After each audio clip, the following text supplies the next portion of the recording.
It's your girl, Dr. Jamila T. Davis, and you're tuning in for another episode of Social Justice in Action, where we bring community to the classroom. Hello, everyone. How are you guys feeling tonight? All right, That's my. I'm gonna ask that again. Hello, everyone. How are you guys feeling tonight? That's what's up. So I want to talk about the power within, right? And anybody read the book Who Moved My Cheese? Yeah. Anybody ever read Who Moved My Cheese? So for many of us that are sitting in the room or online, many of us have tried something. And because at the time that we tried, we failed, we have decided that we can't do something or that we won't move forward in that because our failure marked absolute end failure, right? And that was the purpose of the book Who Moved My Cheese. It talked about the mice that was able to get out the trap, but because he had been in the trap so long, he didn't believe that he had the ability to go ahead. Then I read another story about a homeless man, right?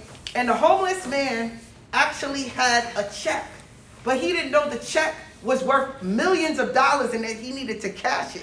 So he died a homeless man, right? So many of us are in spaces and places where we can do a lot. We actually have the power to change and transform many things, but we don't in fact believe that we have the power to do it. So what happens when we don't believe? You don't move. You don't move. So when you don't believe, you don't move. And that's the trick of the enemy. The trick of the enemy is to trick us into staying still, right? Because if we stay still, then we'll never get the results that we want to get. I had the pleasure this weekend to review this class. And I didn't watch this session one time or two times. I ended up watching the sessions about 4 times. And something inside me began to leap because I realized that we have the power right here to do anything and everything that we want to do. And one thing that I generally do when we close out that we didn't get to do last week is just speak to folks to kind of find out what was it like what was the experience like. So during my couple of minutes that I have here, I want to just see if I could get 1 or 2 online and maybe 1 or 2 in here to give me a testimony about how you felt after you left this class last week. I felt powerful. I felt also like I had people out here that with like me. You know what I'm saying? So I didn't feel alone. Like I sometimes feel like everything I'm doing it by myself. I felt like, wow, there's so many people across the world. I'm in Cleveland. I'm like, there's so many people across the world that want the same. Like, there's really so many change makers out here. Like, we really can make the difference. Right? And I want you to feel free to open up your mouth and say something, speak about what you feel and share the experience because we can only grow as we know. I'm going to say that again. We can only grow as we know. And we only know what you share. So today we have a special treat. I'm going to let Dr. Rios introduce our special treat. My brother and friend, Dr. Kelly Harris, will go through the history. We'll talk about those paradigms and framework. Without further ado, let's clap it up for Brother Kelly Harris. All right, good. How y'all doing? All right. How y'all doing? All right. All right. I'm fascinated. Y'all mind if I talk like this? Right, I'm good? You're good. Negro convention movement, right?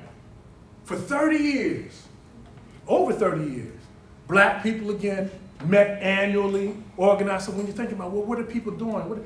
There's not organizing, always. You can't get free without being organized.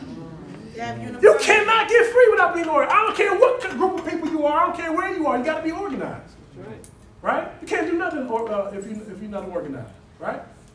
His New York Giants are terrible every year. They disorganized. Y'all Giants win too. See, I can talk now because we finally won the Super Bowl some years ago after all these years. But anyway, right? Yeah, y'all did. That's good. Right? So, organize this convention movement. And then this convention movement, they always had to debate. The interesting thing, you all, and we see this clearly with the civil rights movement with Dr. King, But you know, one of the things that's very important, always very important, that debate is healthy and is necessary and is needed. When you organize, you always got to debate. Because through debating, you come to a higher level, right? Or you should, right? If people don't get mad and got thin skin, some people can't debate, right? But they're debating every single year, and they're trying to figure out, well, what are the strategies we're going to do to help free those who are still enslaved, right? What are we going to do to support ourselves and help ourselves? Those things are always debates. And at points in time, they debated. It was the 1843 convention where this brother Henry Highland Garnett said, we need a physical revolution. That's the only way it's going to end. And he was one vote short of everybody agreeing with him. But there was another person who came along and swayed the convention the other way and said, no, we can't win a physical revolution. Anybody want to guess who that one person was? Great orator, 19th century. Frederick Douglass, right? And when we think about resources too, oratory is a resource, right? Great oratorical, being able to speak well is a resource, just like being able to write well is a resource, right? Persuasive talk is very important. Next one. Are y'all with me so far? Yeah. Right? Of course, Ida B. Wells starts our anti-lynching campaign, right? And Ida B. Wells, here's another example again, when we talk about, well, what power did people have? And we come back to the power of the pen, right? Ida B. Wells recognizes her friends got lynched in Memphis, Tennessee. Ida B. Wells don't have no army. So what does she do? She wrote about it. She found out, she did research, found out who was involved in lynching her friends, put their names on the front of her newspaper, right? They put a bounty out on her head, right? So that's when she started walking around the town with a gun on each side of her hip, right? Ida B. Wells said a Winchester rifle should have a place of honor in every black person's home. She said that, right? As protection. Again, what are our strategies? What resources do we have, right? I talked about having allies. Networks are extremely important. Back during this time, see, you know, when y'all think of Rosa Parks, what y'all think about? Boycott, bus boycott. What year is the Montgomery bus boycott?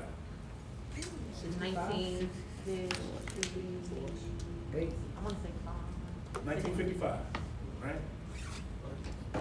Do y'all realize, y'all probably know this, because it's people, more and more people know this. Rosa Parks' first taste of activism happened in 1931. That's when she became an activist. She fought for the Scottsboro Boys, right? Rosa Parks had been in organizing, had been in NAACP, had been doing things. Rosa Parks was a part of this network. Charlotta Bass was a part of this network. She was the editor of the California Eagle, getting newspapers, black newspapers. Charlotta Bass is the first first woman to run for vice president of the United States. She ran for vice president of the United States in 1952 with a Progressive Party ticket. Progressive Party, which Coretta Scott King went to in 1948, right? Before she met Dr. King. You feel me? So all this is happening. All more. This is the one I was talking about. The person who was pushing reparations movement. She said she taught Malcolm X all about Africa. She said Malcolm X ain't know nothing about Africa until he met her. She probably exaggerated a little bit. She's exaggerating a little bit. But that's how she did that, right? There's Londa Robeson, the wife of Paul Robeson, who really did teach Paul Robeson about Africa. Right? She went to South Africa back in the 1930s on her own. Apartheid South Africa. And she was meeting with leaders and activists and all this kind of stuff. She came back and told her husband Paul. Paul Robeson just thought, y'all know Paul Robeson in New Jersey. Right? But that's Londa Robeson. But all these different organizations are really organizations that are going to comprise what we would call the civil rights movement. Right? And Rosa Parks she was right there in the mix. People knew Rosa Parks. Well, next one, I don't know if I put it on here or not. Yeah. Rosa Parks led this committee for equal justice for Recy Taylor, a black woman who was raped, brutally raped. Rosa Parks was the one that led that. Rosa Parks was in contact with all these, Alabama Tribune, Birmingham World, all these black newspapers, all these other organizations. Rosa Parks was the one doing that kind of work, right? So when we think about Rosa Parks, again, this is a whole other thing we could talk about. We never should start with 1955 with Rosa Parks. No, all of us probably were taught when we were little that she was tired one day. That was organized, Right. Was that what people said? Yeah. Right? We were tired, she was tired one day. Right? That's the biggest bunch of BS, right? Rosa Parks was a straight up activist. And again, we got to unpack and deal with the sexism in our movements. Yes. And you know, we were talking earlier, Yes. the thing that we have to understand too is that movements, we shouldn't look at the leaders being at top. It's not hierarchical. Everybody plays a role in the movement. And how many of you, by a show of hands, learned something today that you didn't know before? Can we take a look at the audience and see the show of hands of how many folks learned something? And online, if you learned something that you didn't know before, put your hands up. Wow, with that said, let's give a double clap it up.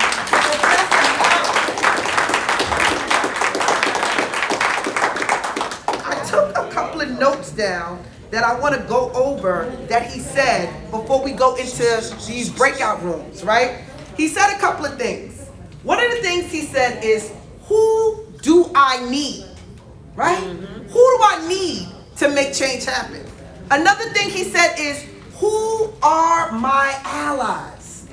Who are the people that are going to walk with me into the promised land, right?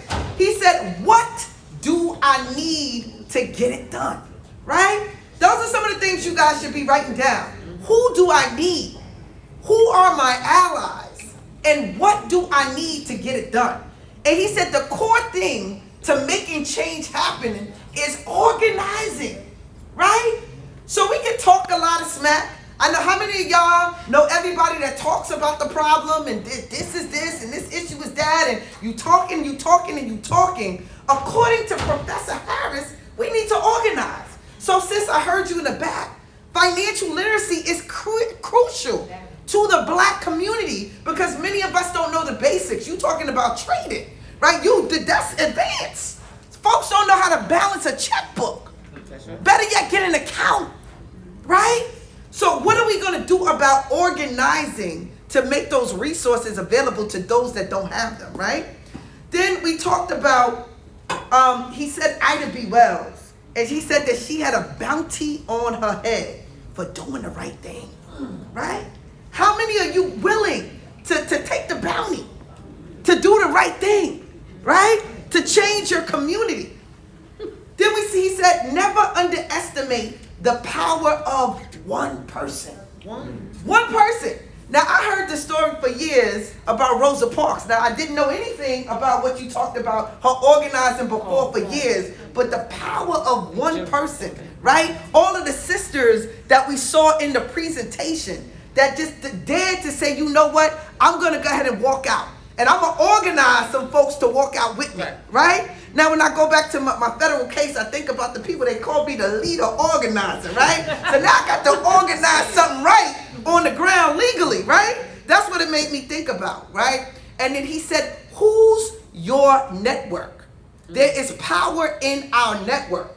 And they hide our history so that we don't know our power, right? So a part of this class is to reveal the history, to reveal the facts, to let you understand your power. So we did that piece. Now it's time for social justice in action. So Dr. Rios, come up with me. We want to do some breakout sessions. We want to assess some things that you guys want to change, some things that we need to organize around, right? And we'll start with you. What did you say about the parks? So now let's start looking into identifying what are our areas of interest and passion. So remember, everything we put into place is going to be put into action. You got $5,000 to put it towards something you want to see change in your community. What other areas are you interested in changing your community? Let's hear some out there. Yes, we want you to put up your hands. Gender-based violence. Gender-based violence. Okay. Let's write that down. So Let's hold get on, that when down. we say gender-based violence, just give us, and come with me. When you say gender-based violence, tell us what that is for folks that don't know, and what do you want to see done about it? Gender-based violence is basically violence that is specific towards women, right? So when you think about statistics, over 1 billion women a day, 1 billion women globally have been impacted by gender-based violence, and we do not talk about it. it's the invisible oppression. We know it's real and we haven't done anything about it. Even in this presentation, we talked about women being behind the men and they're actually in front. And that hasn't been a conversation. That's violent. Right? It's violent to have us be present but still be invisible. It's violent to have rape and there's no support around rape, there's no support around human trafficking, there's really no support around domestic violence, and if it is, it's limited. And it's not even culturally responsive. So when I talk about gender-based violence, I'm talking about violence against women. Love that. Okay. Clap it up for her.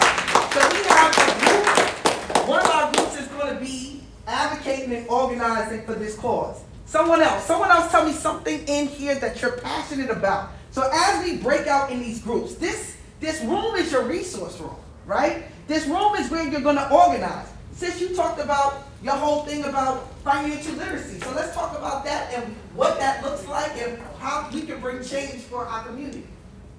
Thank you so much. Right now I put together a study group to learn the market. Because even though we may not have the money right now, a lot of us don't, but I think that information is important in terms of us organizing because like we said, we're going to be opening business, right? We're getting grant money to open business.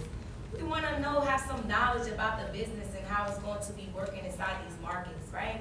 Because anything that's generating profits and anything that we are doing today is going to revolve around the markets. Everything that is business revolves around markets. So in terms of that, I just want to be able to be a part of building knowledge in terms of just not even the markets, but business credit, personal credit, because if you want to open up a business, education in the markets, education how to build capital, how to get tax write-offs, how business credit works for you. I watched the documentary on people that are wealthy, and a lot of there was a brother up there. He don't even know how to read.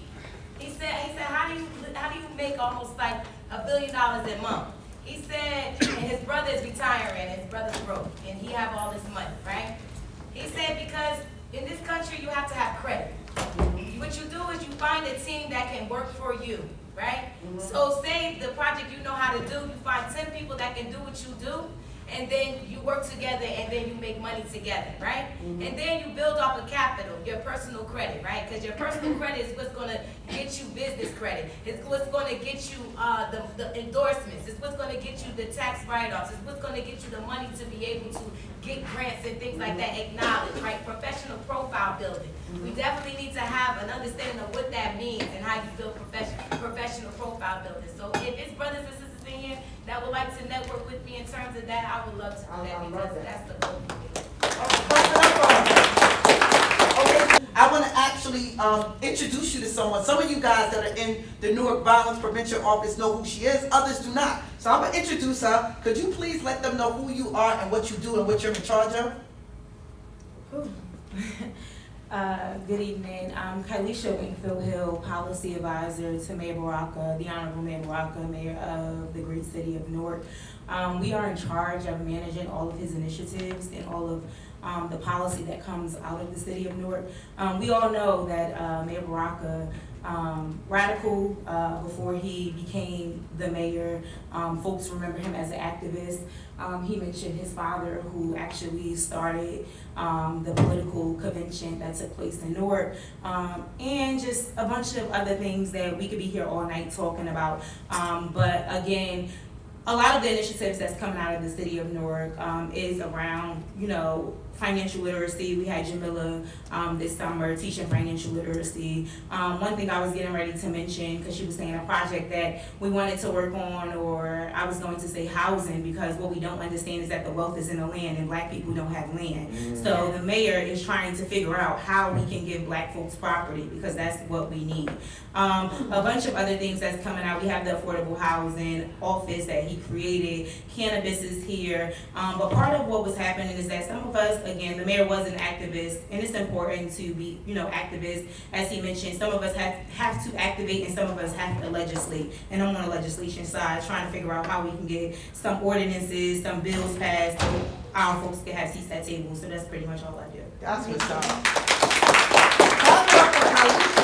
So as we build out, I just wanted to, I'm sorry, sis, to put you on the spot, but I want you to understand the power of the room. So it's bigger than the $5,000 plan. anything that you're trying to make happen between the network that we have on the ground and and online, we can make things happen collectively together. So we have housing, right? So you're gonna have the, okay, anybody that's interested in housing, we have another team here. So now we're gonna go online. I'm gonna ask my folks to raise your hand online if you have a particular one that you're interested in. Okay, hold on, they're telling me, Ramel, would you talk to us about what you are interested in having a group on? I was talking about discrimination in lending. That's one of the issues. Not only, you have issues with predatory lending, which was a big issue. Individuals getting people houses they couldn't afford, and within a year or two, they're going under, and the bank or whatever would take their homes. And something that's close to my heart as far as our people are concerned is trauma-based care. That's something that is close to me. And I have a nonprofit that deals with trauma-based care. Okay, so online we have discrimination in Linden, trauma-based care. Lakeisha Smith, you have something that you want to add? Yes, I was thinking of resources for reentry. A lot of people get out of prison and they don't have the resources, and then they get frustrated, or they just get so many doors shut in their face, they end up doing the things that got them to prison. So I think if we have funding and programs to show them, some people went to prison very young, so they really didn't learn a lot of things. So I think resources to help them would help us get the community back where it needs to be. What I said was more resources for Black schools, because what I realized when we were talking about this during class as well, and we did like differences between the schools that are Black and that are non-Black. So what I would say that's missing from like our school, the most important thing is like a laboratory, so we can do like our labs. Instead of actually doing the actual lab, we have to watch videos and like use measurements that's not with the required tools to figure out the answer. So I think it'll be best that we understand it better. Like, for example, chemistry. We do AP chemistry at ASC sometimes, and it's like very hard. And I think it'll be very helpful if we actually had the right tools to help us instead of just videos, because some people are visual learners. You have to help them with the tools while they learn, not just send them a video and expect to learn. Not everybody's like that, which makes it difficult for us to actually understand the task. Thank you so much, Ms. Grant. So Ms. Grant is one of our high school students that are online. One last thing. I know that there was a lot of questions about clarity. I was like, what are we doing? What are we talking about? So I just want to be clear. As Dr. Davis mentioned, you have $5,000 that can be used for a startup. It could be used for a single project. It could be used as petty cash to fill in gaps where they may not exist.